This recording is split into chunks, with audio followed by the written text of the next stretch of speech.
Welcome to all of you. Urdu इस्लामी class में आप तमाम बच्चों का फिर से स्वागत है नई वीडियो के साथ। आइए हम आज 8वां चैप्टर क्लोज करते हैं। आज 12th वाले बच्चों के लिए 8वां चैप्टर है, क्या है देखते हैं उसको।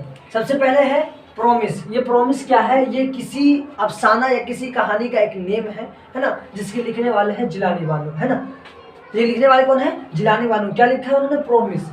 अब आपको ये समझ में आना चाहिए प्रॉमिस होता क्या है, प्रॉमिस किसे कहते हैं। तो प्रॉमिस जो लिखा गया था, है ना, ये उम्मू के ऊपर लिखा गया था। ये उम्मू के ऊपर कहानी बनाई गई थी, प्रॉमिस जिसका नाम दिया गया था। तो ये कौन लिखने वाले हैं? जिलानी बानो। ये क्या है? ये अफसाना है। आइए अब जिलानी बानो के बारे में जानते हैं, इनकी हिस्ट्री जानते हैं। जिलानी बानो की पैदाइश की बात करें तो इनकी पैदाइश 14 जुलाई 1936 को बदायूं में हुई थी। कहाँ हुई थी?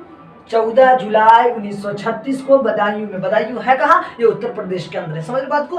नेक्स्ट देखिए, उनके वालिद का नाम, यानी जिलानी बानो के वालिद का नाम की बात करें तो इनके नाम था हैरत बदायूनी। क्या नाम था? हैरत बदायूनी।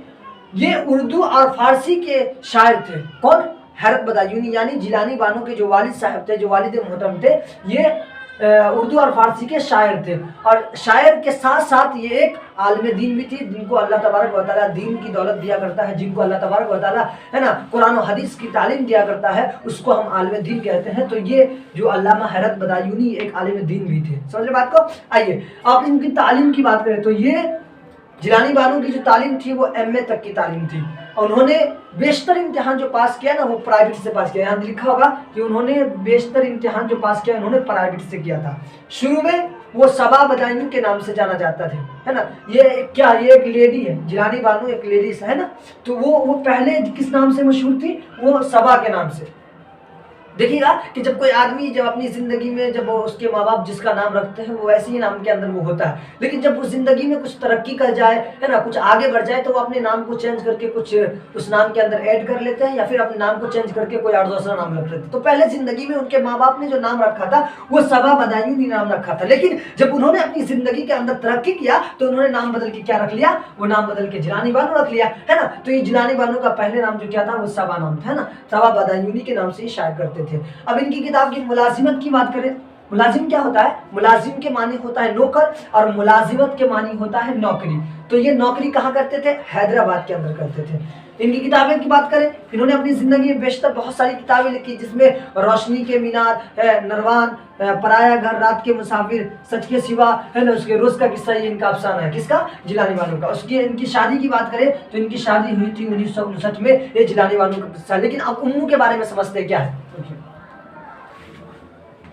तो थोड़ी सी बात जान लेते हैं उम्मू के बारे में, है ना। ये उम्मू जो है ये अफसाना का मरकजी किरदार है, उम्मू, है ना। तो इसको थोड़ा सा जान लेते हैं। तो उम्मू प्रॉमिस ये अफसाना का मरकजी किरदार बोले तो यानी प्रॉमिस जो लिखा गया था वो उम्मू के ऊपर लिखा गया था। किसने लिखा था? तो जिलानी बानो ने लिखा था, है ना।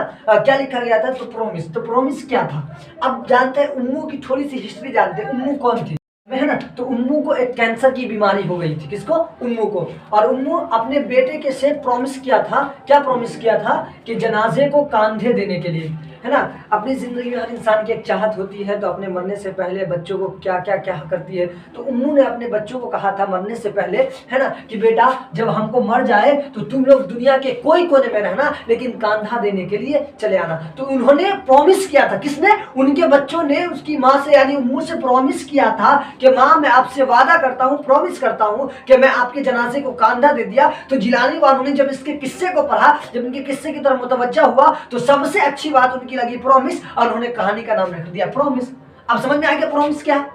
प्रॉमिस जब उनके उम्मू के बेटे ने, जब उम्मू ने कहा था अपने बच्चे को कि आप हमारे जनाजे में, उम्मू ने अपने बेटे से कहा, प्रॉमिस किया था कि जनाजे को कांधा देने के लिए। तो जब उन्होंने जिलानी बानो ने इनकी कहानी पढ़ी तो इनको सबसे अच्छी बात लगी इनके बेटे की कि हम दुनिया के कोई कोने में रहेंगे, लेकिन आपके, है ना, कांधे दे देंगे। तो ये बातें अच्छी लगी, तो इनकी कहानी में उनका जो नाम दे दिया वो प्रॉमिस नाम दे दिया। ठीक है, तो प्रॉमिस हम समझ गए अच्छे से। तो बेटों को जाते, एक बात क्या है कि बेटों को जाते देखकर उम्मू को बहुत दुख हुआ जब इनके बच्चे शहर जाने लगे, है ना। जब इनके बच्चे को शहर जाने का मौका आया, तो जब जाने लगा तो उम्मू बड़ी दुखी थी, बड़ी परेशान थी। पता क्यों? क्योंकि उनका बच्चा उसको छोड़कर जा रहा था, क्योंकि उनके पास 2 औलाद थी और 2 औलाद, सिर्फ ना बेटी थी, कोई नहीं था, है ना। तो 2 औलाद थी, उनके घर में 2 ही जानने वाले थे उसको, है ना। तो जब वो जाने लगा शहर, तो इसके लिए उम्मू बहुत दुखी। तो आपके ऑब्जेक्टिव में भी पूछ सकता हूँ, उम्मू क्यों दुखी थी? तो बेटे को जाने उम्मू ने किससे प्रॉमिस करवाया था? तो बेटे ने क्या प्रॉमिस कराया था? जनाजे को कांधा नहीं। उम्मू को कौन सी बीमारी हो गई? तो कैंसर की। तो आप ऑब्जेक्टिव भी बन गया, या फिर ये कहे कि उम्मू की जिंदगी पर तहरीर करें, उम्मू की जिंदगी पर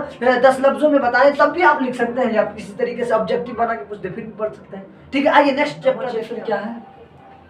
9वां चैप्टर है भूले बिसरे गीत। 9वां चैप्टर आपका कौन सा है? भूले बिसरे गीत, जिसके लिखने वाले हैं शफी जावेद। तो ये भी क्या है? एक तरह का अफसाना। अफसाना पहले ही बता चुके हैं आपको, अफसाना मतलब होता है कहानी, किस्सा, है ना। तो ये भूले बिसरे गीत के लिखने वाले शफी जावेद है। अब हम याद करते हैं शफी जावेद की हिस्ट्री को जानते हैं। शफी जावेद की पैदाइश की बात करें तो 4 जनवरी 1935 को मुजफ्फरपुर के अंदर इनकी पैदाइश हुई थी। किसकी? शफी जावेद की। 4 जनवरी 1935 को मुजफ्फरपुर में शफी जावेद पैदा हुए थे। उसके बाद पटना यूनिवर्सिटी से उन्होंने एमए किया था। किसने? शफी जावेद ने। कब किया था? पटना यूनिवर्सिटी से उन्होंने एमए किया था। उसका असल नाम जो था, पहले जो नाम था शफीउद्दीन था। देखिए लोग किस तरीके से नाम चेंज करते हैं। उनका जो असल रियल नेम जो था, वो रियल नेम उनकी जो मम्मी वालिदा ने रखा था, वो शफीउद्दीन नाम था, लेकिन बाद में उनका नाम क्या बन गया? शफी जावेद रख लिया उन्होंने अपना नाम। ठीक है ना। उसके बाद इनके अफसाने की बात करें, इन्होंने कौन कौन से अफसाने लिखे? जैसे कुछ उनके अफसाने बहुत ज्यादा मशहूर है, जैसे आर्ट और तंबाकू, ये इनका अफसाना है। रात, शहर और मैं, ये भी इनका अफसाना है, जो 1953 में दरभंगा के महानामा आफक, ये भी इसका एक अफसाना है ना।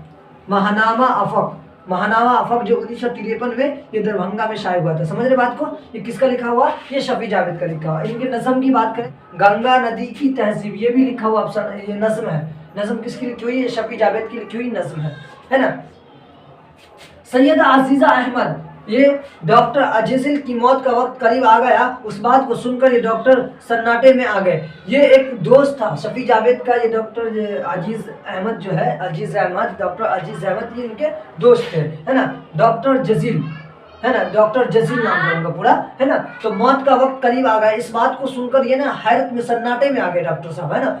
भूले बिसरे गीत का, है ना, प्रोग्राम 7:30 बजे खत्म हो जाता था। आपसे ऑब्जेक्टिव में पूछ देगा कि भूले बिसरे गीत का, है ना, प्रोग्राम कब खत्म होता था? तो भूले बिसरे गीत का जो है ना प्रोग्राम 7:30 बजे खत्म हो जाता था। आइए नेक्स्ट चैप्टर को देखते हैं। 10वां चैप्टर किसका है? इब्राहिम सक्का, जिसके लिखने वाले कौन है? सलाम बिन रज़्ज़ाक़, है ना। ये भी क्या है? ये अफसाना है। समझने बात को? इब्राहिम सक्का के लिखने वाले सलाम बिन रज़्ज़ाक़, ये एक तरीके का अफसाना है। इनकी पैदाइश की बात करें वक्त न लेते हुए, ये महाराष्ट्र में 15 जनवरी 1941 को पैदा हुए। कहाँ पैदा हुए थे? महाराष्ट्र में 15 जनवरी 1941 को। कौन पैदा हुए थे? सलाम बिन रज़्ज़ाक़, है ना। इनकी तालीम की बात करें तो ये तालीम कहाँ तक किया? ये डिप्लोमा एजुकेशन तक की तालीम हासिल की थी। किसने? सलाम बिन रज़्ज़ाक़ ने, है ना। डिप्लोमा की तालीम तक हासिल की। मुलाजिमत की बात करें तो उन्होंने 35 बरस मुंबई में उस्ताद की हैसियत से रहे। कितने बरस रहे? 35 बरस मुंबई में उस्ताद की हैसियत से रहे। और 1999 में उन्होंने मुंबई में सुकूनत पजीर की। और उनका दरमियान, यानी अभी की बात करें, यानी प्रेजेंट की बात करें, तो ये प्रेजेंट में जो है अभी मुंबई के अंदर है। कौन? ये अभी अल्लाह का शुक्र है ये जिंदा है ना। नहीं, जिंदा नहीं है। ये 35 बरस तक, है ना, कहाँ रहे? 35 बरस तक रहे मुंबई के अंदर, उस्ताद की हैसियत से ये मशहूर है। उसे मुंबई में सुकूनत पजीर, यानी वहाँ रहने लगे, है ना। तो सुकूनत पजीर का मतलब रहना। तो वो 2 जबानों में महारत रखते थे। कौन? सलाम बिन रज़्ज़ाक़ 2 जबानों के अंदर महारत रखते थे, उर्दू और हिंदी के बहुत ज़्यादा माहिरीन थे। समझ गए?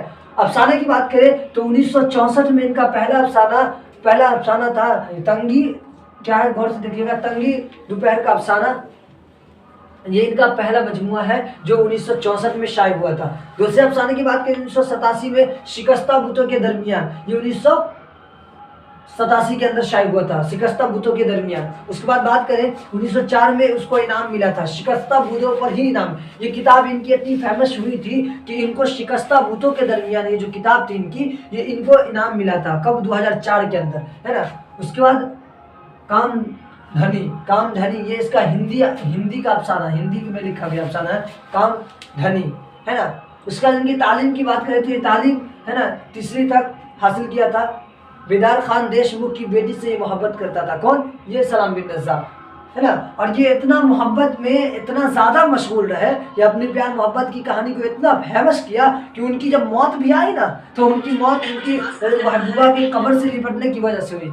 कब हुई थी? महबूबा की कब्र से लिपटने की वजह से इनकी मौत आई थी। आप कहेंगे बड़ी अजीब बात है, तो दुनिया के अंदर ऐसा होता है, समझ रहे हैं। तो सलाम बिन रज़्ज़ाक़ ये देशमुख की बेटी से मोहब्बत करता था। आपके ऑब्जेक्टिव में भी आ सकता था कि आपके ऑब्जेक्टिव में सलाम बिन रज़्ज़ाक़ किससे मोहब्बत करता, तो बेदार खान देशमुख की बेटी से मोहब्बत किया करता था। और इनकी जब इंतकाल हुआ तो अपनी महबूबा की कब्र से लिपट लिपट के इन्होंने अपनी जान दे दी। आज के लिए बस इतना ही, फिर मिलते हैं नेक्स्ट वीडियो के साथ। अस्सलाम वालेकुम वरहमतुल्लाहि वबरकातुहू।